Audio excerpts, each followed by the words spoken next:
Shalom sahabat RPKM yang diberkati Tuhan, apa kabar? Saya berdoa Bapak Ibu saudara kasih Tuhan senantiasa diberkati oleh Tuhan. Salam dalam kasih Kristus Yesus Tuhan kita yang hidup. Tuhan yang mengasihi kita dengan kasih-Nya yang sempurna. Ingat Bapak Ibu yang kasih Tuhan, kita kuat karena Tuhan, kita kuat karena firman. Haleluya, puji Tuhan. Kembali dengan saya Pendeta Sebastian putar-putar mengajak Bapak Ibu saudara untuk menikmati renungan firman Tuhan yang pasti memberkati kita semuanya. Dengan topik yang sangat menarik yaitu rasa kebersamaan jangan sampai luntur.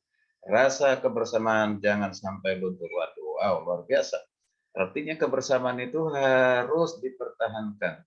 Kebersamaan di dalam keluarga, kebersamaan dalam pekerjaan, kebersamaan dalam pelayanan, kebersamaan dalam hal apa saja. Ya, dibutuhkan untuk terus-menerus ada, jangan sampai luntur. Wow, luar biasa. Mari kita lanjutkan kebenaran firman Tuhan. Kita baca dari Ibrani 10. Ibrani 10 ayat 24 berkata demikian. Ibrani 10 ayat 24. Dan marilah kita saling memperhatikan supaya kita saling mendorong dalam kasih dan dalam pekerjaan yang baik. Sekali lagi, dan marilah kita saling memperhatikan supaya kita saling mendorong dalam kasih dalam pekerjaan baik. Nah, ini adalah suatu ajakan supaya kita saling memperhatikan satu sama lain. Kita tidak bisa hidup sendiri. Kita ini adalah makhluk sosial diciptakan oleh Tuhan. Kita tidak bisa hanya mementingkan diri sendiri.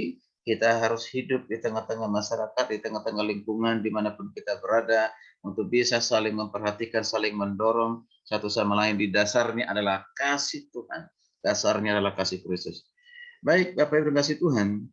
Ya, seringkali kita memperhatikan misalnya di dalam bersaudara ya bersaudara. Misalnya ada 4 bersaudara di dalam satu keluarga ya, yaitu memiliki wajah, tangan, kaki, dan perut ya, yang mungkin berbeda ya, wajah yang cantik, setengah cantik, ada yang ganteng, cakap gitu ya. Nah, tetapi yang pasti yang kita lihat bahwa 4 bersaudara itu masing-masing pasti namanya punya wajah, punya tangan, kaki, dan perut, ya kan gitu ya. Nah, ini seperti ini ilustrasi ya. Suatu hari Kaki berkata, aku memang yang paling penting dari antara kalian, katanya si Kaki kan gitu ya. Nah, sebab tanpa kaki manusia tidak akan bisa pergi kemana-mana. Nah, ini kata si Kaki. Kemudian tangan juga menyahut, hei, tanpa tangan manusia tidak akan bisa bekerja dan mencari makan. Nah, lalu dia kata, wajah takkan kalah, congkak berkata. Nah, si wajah ini berkata dengan congkak berkata demikian, kalian sama sekali tidak penting jika dibandingkan dengan aku. Ya, manusia itu dihargai dan dikagumi karena apa? Karena wajah yang tampan dan juga yang cantik. Nah, lagi pula akulah yang memiliki panca indera. Ya, jadi jelas aku yang paling hebat dan paling penting. Nah, si perut tidak ketinggalan. Perut yang tadi terdiam ya untuk mendengarkan si kaki, si tangan, si wajah. Nah, sekarang giliran si si wajah ini ya, siapa berbicara, si perut ini berbicara, saudara kasih Tuhan. Kaki, kau mungkin lebih kuat dariku. Tangan, mungkin kau lebih pintar. Dan wajah lebih menarik tampilannya dibandingkan dengan aku. Tapi sebenarnya akulah yang paling penting. Sebab tanpa aku, kalian semua tidak akan ada gunanya. Yang lain tentu saja marah mendengar perkataan si perut ini. Ya, jadi ini tanpa saya, tanpa perut, kalian ini nggak ada gunanya kan gitu ya. Ya, jadi meskipun sepakat untuk tidak mau mencarikan makanan buat perut, perut pun tidak menerima makanan selama berhari-hari dan menjadi sangat lemah. Tapi akibatnya tangan dan kaki menjadi lemas, saudara dan tidak bisa bergerak. Wajah yang tadinya tampan kini menjadi sering meringis kesakitan. Kaki, tangan, dan wajah menyadari kesalahan mereka, bahwa mereka tidak bisa hidup sendiri tanpa satu dengan yang lain. Akhirnya pertengkaran di antara mereka pun berakhir.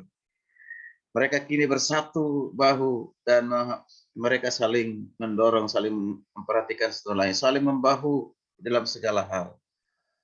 Bapak Ibu dikasih Tuhan, dari ilustrasi ini kita perlu memperhatikan, ya, memperhatikan rasa kebersamaan itu akan tercipta kalau kita tidak merasa lebih hebat dari yang lain. Ya, sekali lagi, jangan merasa kita sudah lebih banyak berbuat. Aku sudah lebih banyak menolong, aku sudah lebih banyak berkorban. Yo hanya menerima saja. Ya, hati-hati sering kasih Tuhan. Ya, Tuhan rindu agar segala sesuatu yang kita kerjakan, kita lakukan itu untuk menciptakan suatu kebersamaan. Ya, Tuhan selalu rindu agar rasa kesatuan dan kebersamaan dalam tubuh Kristus, kesatuan dalam keluarga, Bapak, Ibu, suami, istri, dan anak-anak itu harus tetap menjaga kesatuan, menjaga kebersamaan. Jangan sampai luntur hanya karena persoalan ekonomi, persoalan uang, persoalan apapun itu.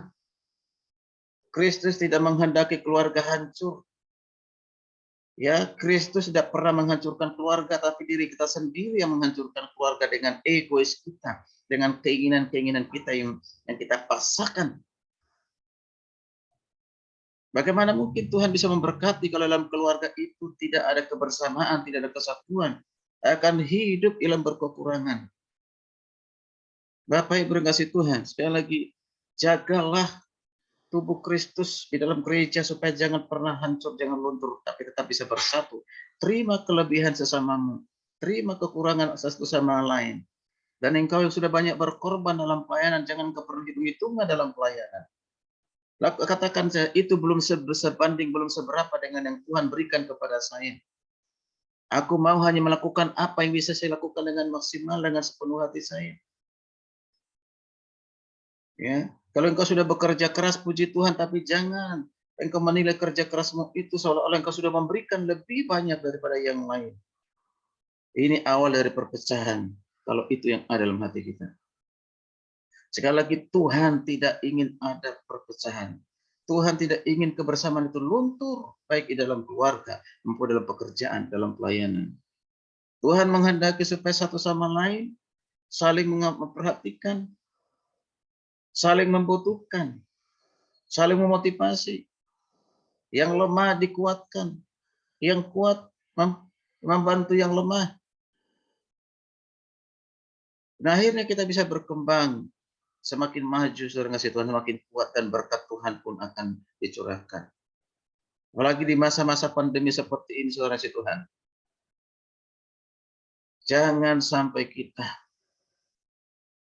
jangan sampai kita, karena keadaan masa pandemi yang serba banyak saat ini, kesusahan, ya kan, penderitaan, ada yang kehilangan pekerjaan, ya, ada yang saat ini sakit, ada yang kita lihat ya saat ini orang susah untuk mencari nafkah, uang, dan yang lain sebagainya, sehingga tidak bisa mendapatkan sesuatu kebutuhan dengan maksimal, ataupun tidak bisa mendapatkan uang dengan maksimal untuk kebutuhan.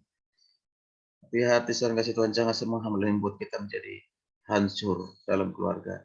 Sadarlah, jika itu semua kita alami, berarti Tuhan sedang mempersiapkan kepada kita hal yang lebih besar. Nah, karena itu dibutuhkan namanya kebersamaan, dibutuhkan namanya kesatuan, dibutuhkan dengan kerjasama dari semua pihak. Ya. Mari kita saling memperhatikan dan saling mendorong serta menguatkan dalam kasih untuk melakukan pekerjaan-pekerjaan baik. Sehingga kemuliaan Tuhan yang lebih besar, ya, berkat Tuhan yang lebih besar akan kita terima, kita alami dalam kehidupan kita. Kalau kita sungguh-sungguh melakukan itu dalam kasih Tuhan. Kita melakukan, mempertahankan, melihara kesatuan itu, kebersamaan itu dalam keluarga. Ini penting untuk kita lakukan, Bapak Ibu kasih Tuhan. Ya, mari kita melakukan sesuai dengan porsi kita masing-masing. Ya, ya kakak adik harus menjaga hubungan bersama keluarga. Suami istri harus menjaga hubungan suami istri bahagia harmonis. Kebahagiaan itu sederhana, tunjukkan kebersamaan dalam segala hal. Jangan menilai segala sesuatu kebahagiaan itu hanya karena uang. Jangan menilai segala kebahagiaan itu, sukacita itu hanya karena uang yang banyak. Tidak. Tapi bagaimana kita mengelola yang Tuhan berikan. Ya, sesuai dengan kebutuhan, bukan sesuai dengan keinginan. Kita harus bisa bedakan mana kebutuhan primer, mana kebutuhan sekunder. Kita harus harus memprioritaskan yaitu kebutuhan primer. Jangan sesuatu yang kita paksakan, yang mungkin itu belum saatnya. Bapak Ibu dikasih Tuhan. Maka hari ini sampaikan sekali lagi, mari jangan sampai rasa kebersamaan itu luntur dalam keluarga. Rasa kebersamaan jangan sampai luntur dalam keluarga, dalam pelayanan, dalam setiap apapun dalam kehidupan kita. Tetaplah jaga. Kebersamaan itu indah, kerukunan itu indah. Maka kesanalah berkat-berkat Tuhan akan dicurahkan. Raja Renungan ini boleh menjadi berkat bagi kita semuanya. Shalom, Tuhan Yesus memberkati kita sekalian. Haleluya, haleluya. Amin.